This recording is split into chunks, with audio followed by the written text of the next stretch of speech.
Now, I'm an obstetrician, and obstetricians, I think, have been a little bit ahead of the game as far as at least quantifying risk is concerned. What's interesting is we're not so good at understanding attitudes to risk. We know the figures, but people have views about risk which are not always the same as ours.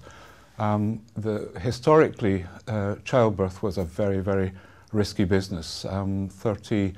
In the 1930s, or about 12 years before I was born, about 1 in 200 or 1 in 300 women died in childbirth.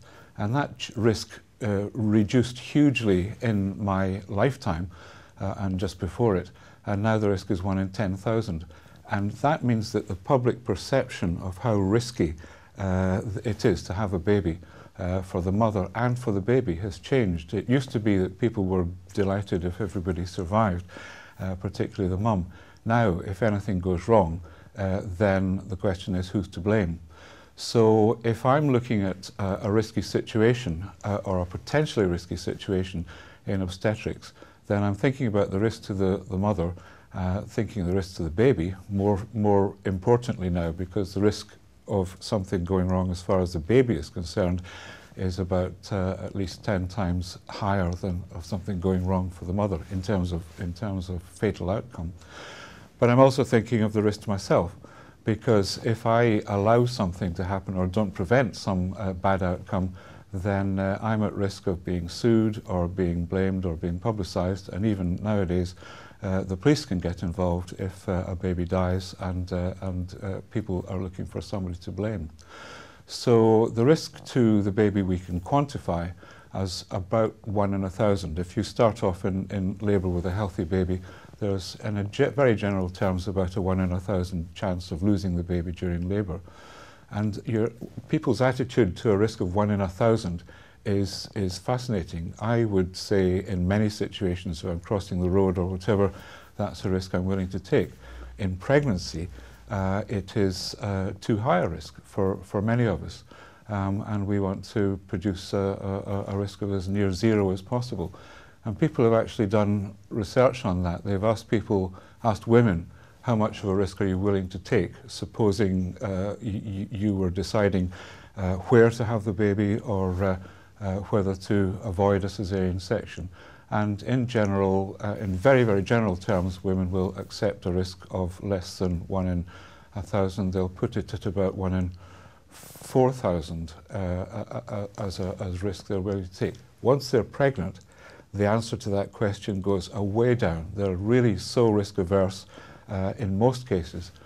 And so it depends on where you are in life, as well as where you are in terms of the medical profession or the laity, as to what your attitude to risk is.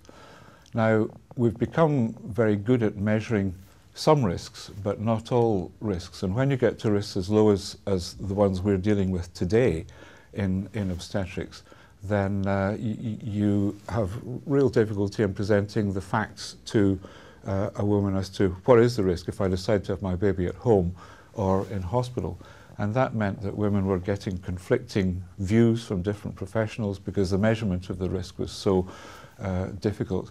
And people became very entrenched, and the home versus hospital debate became really quite acrimonious in my early days as a consultant, as people accused the doctors of talking up the risk for our own benefit, not financial in the NHS, but somehow because we wanted to be in charge.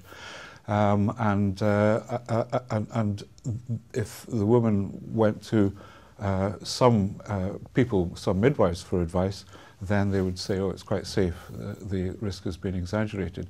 If it came to me for advice, it would be a different kind of slant.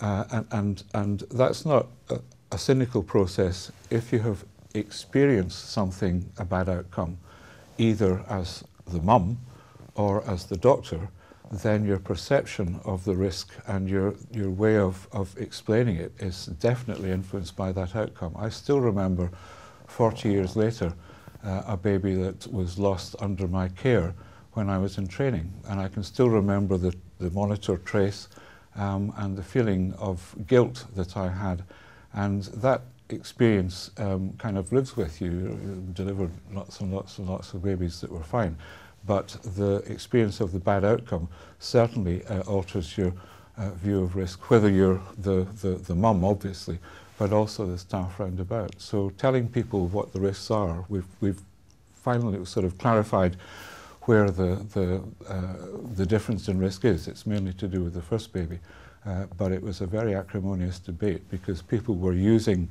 the same kinds of facts to come to different outcomes.